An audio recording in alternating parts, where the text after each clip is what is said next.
Good morning, families. I wanted to make a quick video for you because homework will be starting soon. So I wanted to kind of give a detailed explanation of what our expectations for homework. At the beginning of every month, attached to the homework will be this newsletter. It'll be what we're going over, important reminders for the month, what we're doing in reading and math.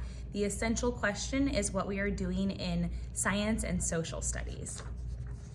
For the first few weeks, you will get a homework direction page attached to their homework recording sheet.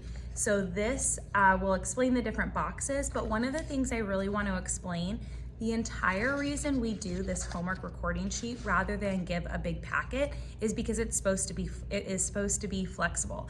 So if your child has already accomplished the skills listed on here, then you can change it up for what your child needs.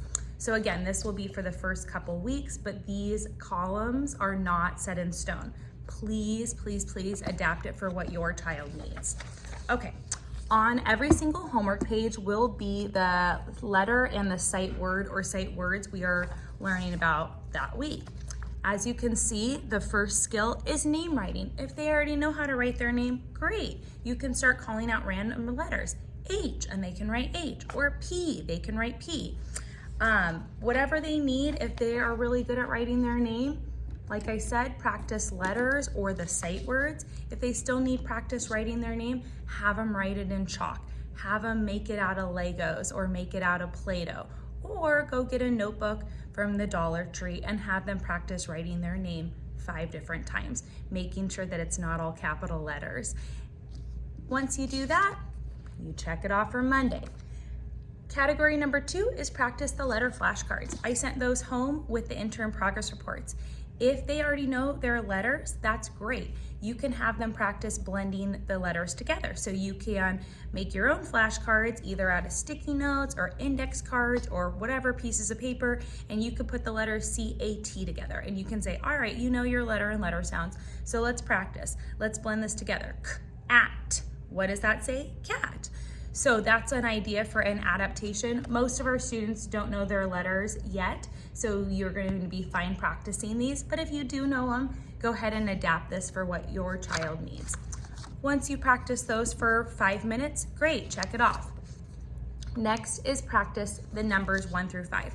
One important skill I want to say is either when we're practicing letters or numbers, we want to practice out of order. So knowing how to, if I just show a one, like a lot of times, so I'll show it out of order. I'll show a 3 first and they'll say 1 because they're so used to it. But make sure you practice them out of order because then they're really knowing what that number is and what it represents rather than just rote memorization. Oh, I always know we start with 1.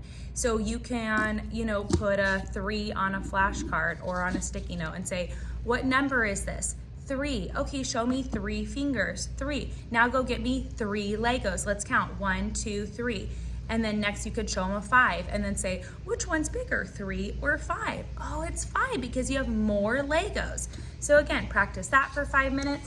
There you go. So between name writing, practicing your letter flashcards, or blending words together, whatever you or your child needs, and practicing numbers 1 through 5, that should maybe take you about 15 minutes. Counting 1 to 20. If they can already count to 20, they need to practice counting to 50. If they can count to 50, they need to practice counting to 100. If they can count to 100, you can have them skip count by 5s, 5, 10, 15, 20, all the way up to 50 or 100. If you are having them do skip counting, that's laying the foundation for multiplication in 2nd and 3rd grade. So that's great. Again, if they still need to practice counting to 20, please don't worry about skip counting. Just have them count by 1s to 20. But I want to offer ways to adapt this for the students who went to TK, who already know how to count to 20 quite easily. So I want to give you different ideas of what you could work with your child on. Counting to 20 or skip counting, whatever you want, that can be done in the car when you pick them up every day. So in the car, you can already check off this one. Reading for 10 minutes a day. Most students are not able to read yet.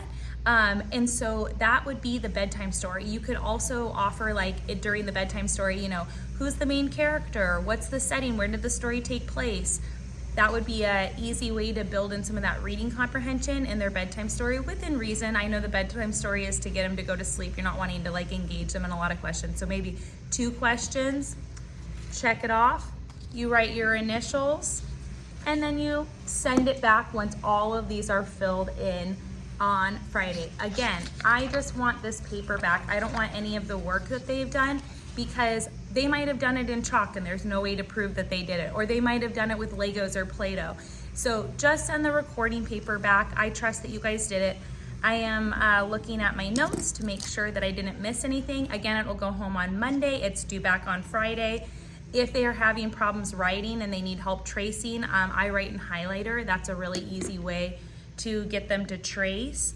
Again, you could use chalk, Lego, you could even get a little cup of water and a paintbrush, and they could, like, we call it water paint, but it's not water paint as you would know it. It's just painting with actual water on the cement, and then it's great because the sun dries the cement and you don't leave a mess. You could practice that way.